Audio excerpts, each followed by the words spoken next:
Hello and hi there, and welcome back to my channel. Thank you so much for being here with me again. I am on the 5th installment of the Color Me Mani Challenge, and this week's color is going to be blue. I am using Space Cadet by Shimmer and Shine, and this color is from the Raver Candy collection. It's Neon Blue by Decals by Melissa. Yes, did you know that she makes the powders as well? She does. And I bought that blue about a year ago when I did my autism awareness lighted up blue mani. So I've had it a while, but I'm pulling it out again. So I using I don't know what I'm thinking. I'm using my Mani Boss Peel Base and my Virgo and Gem liquids, which I haven't used in a while. I've kind of missed them. But I'm also using my Everly Nails Clear as I usually do. So let's get into this design. I am going to apply, I think I did two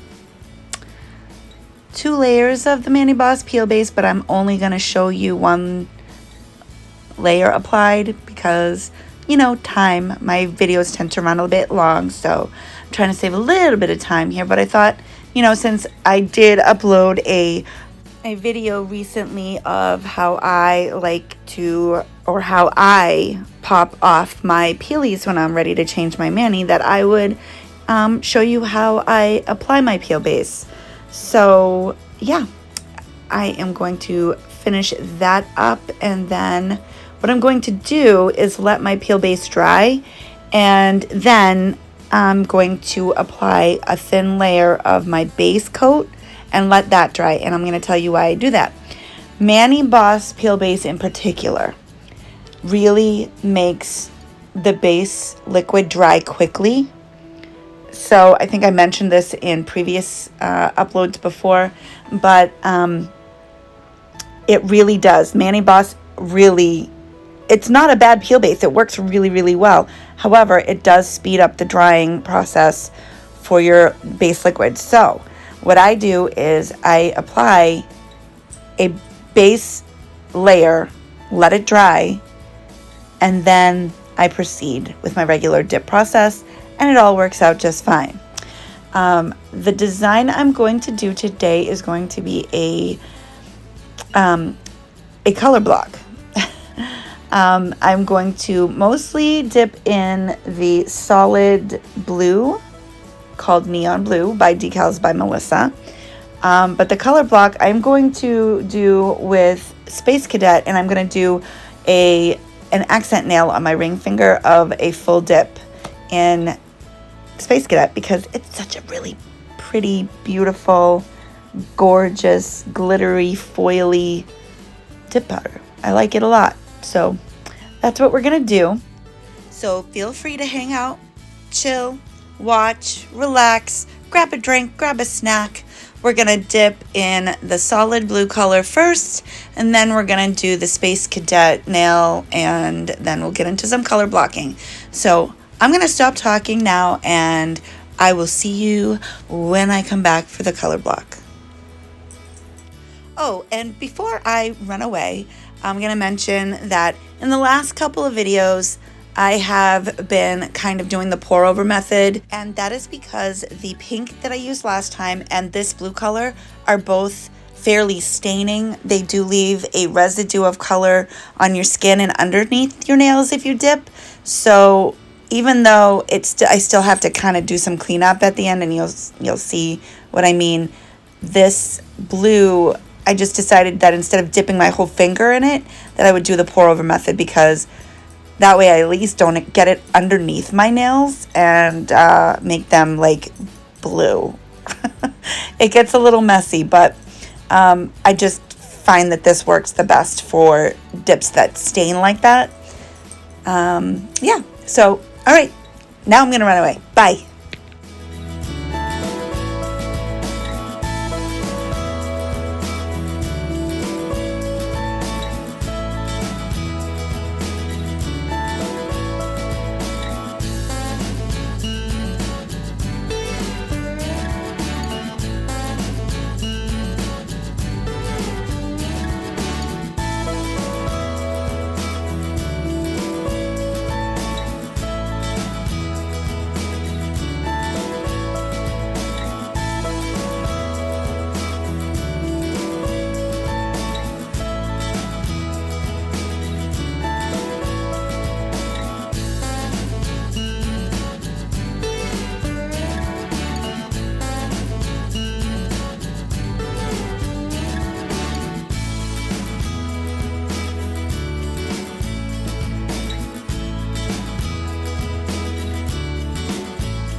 wanted to hop back in here, and that is because I wanted to ask all of you what you think about this Mani challenge that I have put on myself. Are you enjoying all the videos with the different colors? Are you liking watching me step outside of my little purple box and try to do manis that are consistently different colors with no purple involved? Which one was your favorite so far? I think my favorite, that's a tough one. I think I'm gonna say that surprisingly, the pink one was my favorite. I never thought I'd say that, because not that I hate pink, it's just not a color that I prefer, but I really enjoyed that pink and that glow. It was to die for. Oh, by the way, this one glows too, because as much as I love purple, I also love glow. I mean, who doesn't, right? It's fun. Anyway, so yeah, I just want to know what you think. Do you have a favorite? Which color? So far I've done white, green, red, pink, and now blue. So I'd love to know what your thoughts are. So I'm going to say this also next week, my next video that I'm going to upload. I'm going to take a little break from the Mani challenge. But it's not going to be a purple Mani, I promise. I'm going to do a birthstone Mani for my birthday, which is coming up next week. So I'm very excited about that. My birthstone is aquamarine, so it doesn't really, even though it's not a purple Mani, it doesn't really fit into the Mani challenge per se. I mean, I guess it could. It's kind of I don't know. Anyway, it's not really in the rainbow or anyway, so I'm not going to call it a Mani challenge Mani. I'm just going to call it a birthstone Mani because my birthstone is aquamarine. I'm a Pisces. I was born in March. So that's what I'm going to do for my next video, I think. And there might be a unique, different kind of nail art involved in that Mani if I can figure out how to make it work. It's a new trend that's been all over YouTube that I've come across. I do a lot of like nail art. I don't just watch dip powder tutorials. Like sometimes I'll just do the like, I'll watch those montages of just like the 20 best nail art ideas for 2020 or what. I don't know. Like sometimes it gives me ideas or it inspires me to do different color combinations, things like that. So, but in my scrolling on my feed on YouTube, I came across several videos that talk about this specific nail art technique that seems to be trending. I don't know. It's really cool looking, but I'm not sure if I can make it work. Because, yeah. I don't know. I got the stuff to do it, and we'll see how it goes. And if I can make it work, it may be part of my birthstone Mani because it's really cool. Anyway, so now that I've finished up all of my dips, I am going to cap and clear. And then I am going to activate all of the nails so that I can get into color blocking and not worry about anything getting stuck to the solid blue or what have you. So yes, cap and clear, I'm going to activate, and then I'm going to do my color block. I'm going to come back and talk a little bit more about that in a few minutes.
here I'm about to activate, but the first thing that I am going to do, and I'm going to explain why, I am going to brush with a stiff bristle brush vigorously.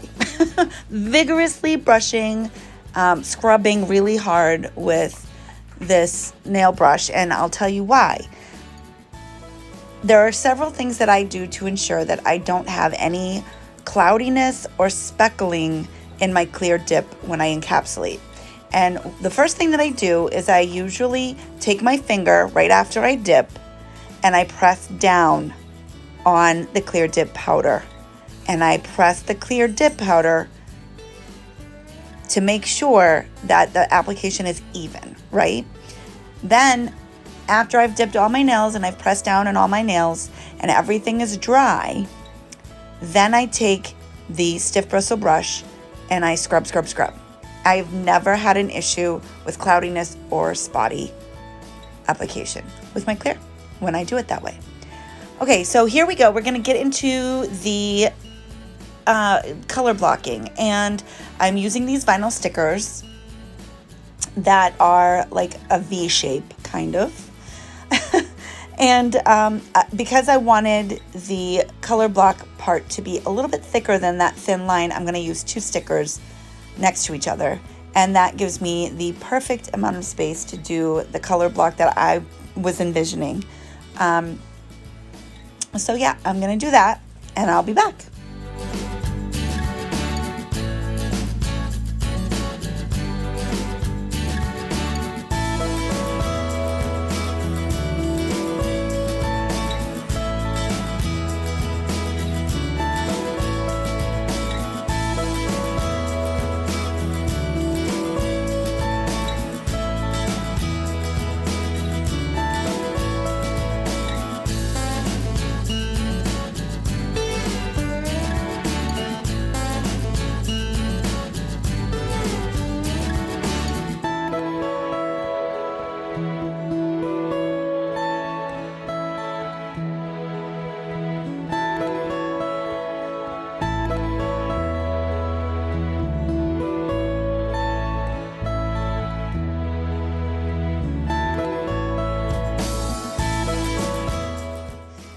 Now it is time to apply the base, and I am speeding through this a little bit because, I mean, it's pretty self-explanatory. You just apply the base liquid wherever it is that you want to have the powder laid down, right?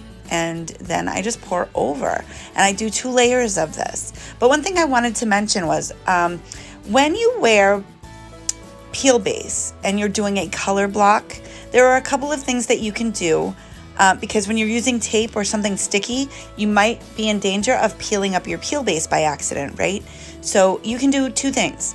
You can do what I did, and you can just do a layer of base, let it dry, and then you should be good to go.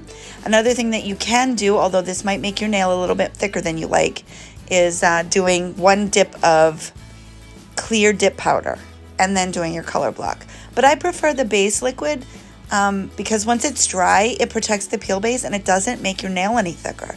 So that's what I did. And now that I've done my 2 pour overs, I am removing the tape. And there's just a couple of little spots that I needed to perfect a little bit. And so I used my metal nail file because it's a very straight, thin edge. It makes it very easy to straighten out any lines that are necessary. But yeah, no, that came out pretty well. I'm happy with that. And what I'm going to do now is I'm going to fill in that space. I'm going to use the brush from my base liquid because that area is thick enough that I can actually fit my base liquid brush in there. I don't have to use the side of it or anything. It's like the perfect width. And then I am going to dip into Space Cadet. And when I am done with my 2 dips of Space Cadet, I'm going to place some of the foils where I want them because they didn't quite lay down the way I wanted them to. So that is the process I'm going to use at this point. And I am going to stop being so chatty and let you watch that, and I'll be back.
color blocking is complete. I am capping in clear like I did with all my other nails, pressing down on the clear dip powder to smooth out the application, and I'm going to clean up my cuticle area.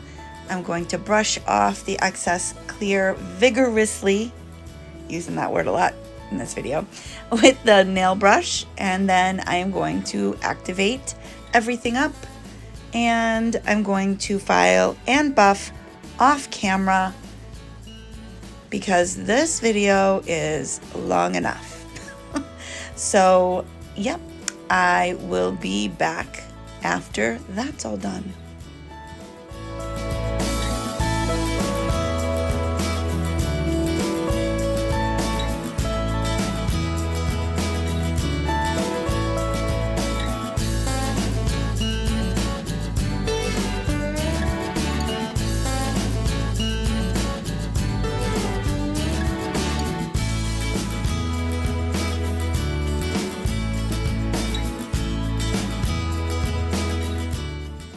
To use some striping tape, and I decided to use the striping tape because I had actually experimented on my other hand with some spider gel to make the lines around my color block, and I was not really a fan of the way it came out. I mean, it's not terrible, but the lines were not as crisp, and yeah, I just decided that the striping tape would be a crisper, cleaner look. So that's what I'm doing on this hand. When I am done fiddling and finagling with the striping tape, which I'm just going to let you watch because, yeah, you don't need me to explain that to you. You can watch what I'm doing. I'm going to come back and I'm going to apply a layer of No Smudge Top Coat by Maniology. And I'm doing that to protect the striping tape from the activator, because in the past I have found that if I activate on top of the striping tape, it tends to break down a little bit and not look as crisp and shiny as I like it to. So that's what I'm going to do when I am done applying the striping tape. And this is where you get to watch and enjoy all the fun.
Okay, so this is what I am going to do next, which I explained previously. I'm going to apply the No Smudge Top Coat.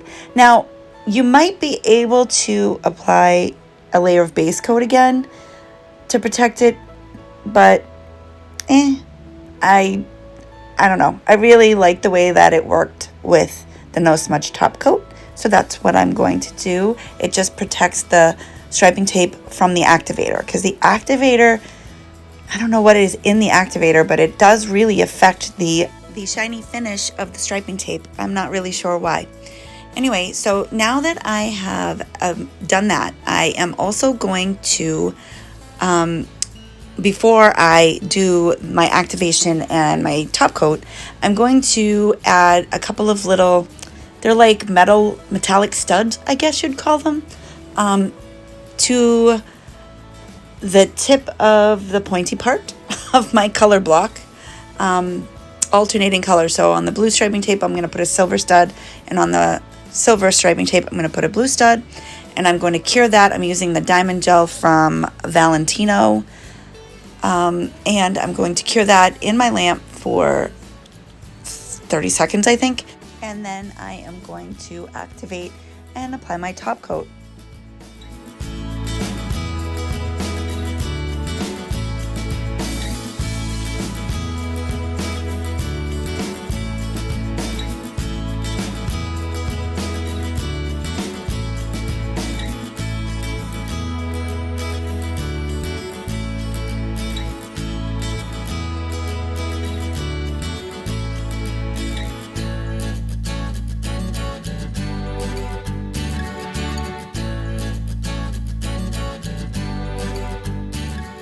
I am activating now, and it is finally top coat time, and I'm going to use my Virgo and Gem top coat.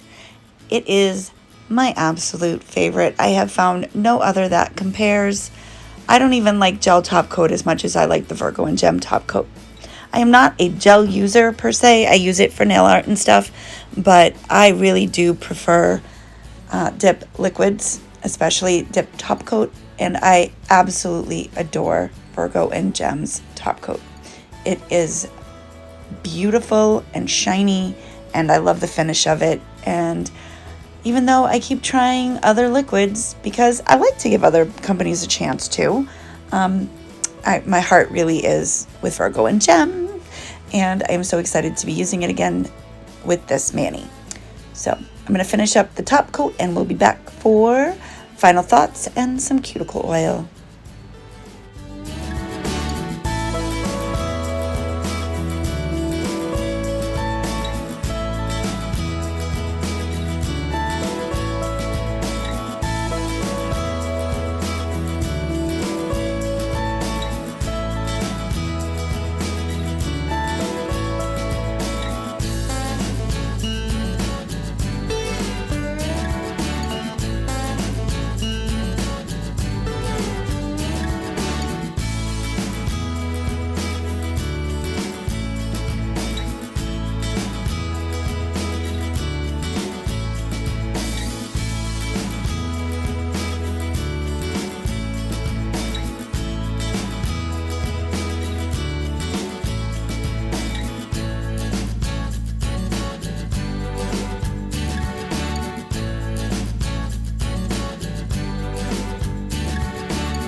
There we have it. Look how shiny that is. So, yep, both hands are done. That nail's a little different because I use striping tape. On the other hand, I use spider gel. It turned out okay, but I'm much happier with the way that the striping tape came out. So, look at that blue. It is stunning. I am going to add pictures at the end of the final results and the glow, of course. Now I am applying a generous amount of cuticle oil. This is Lilac, one of my favorite scents right now because it reminds me so much of spring, which I am very much looking forward to. I'm replenishing and hydrating my cuticles because they get very dried out from all the activator and the alcohol that I use to clean up my nails. So the cuticle oil really helps with that. Anyway, I hope you guys will take a minute and respond to the question I asked earlier in the video about which mani from this challenge has been your favorite so far. And I look forward to seeing you in my next video, which will be my birthday mani. Yay, aquamarine. I'm so excited. Don't forget, if you do a blue mani and you post it on Instagram, tag me and use the hashtag ColorMeManiChallenge. I'm excited to see what you all come up with. I hope you will join me in this challenge, as I have said before. I hope you all have a great week, and I will see you next time. Bye-bye now.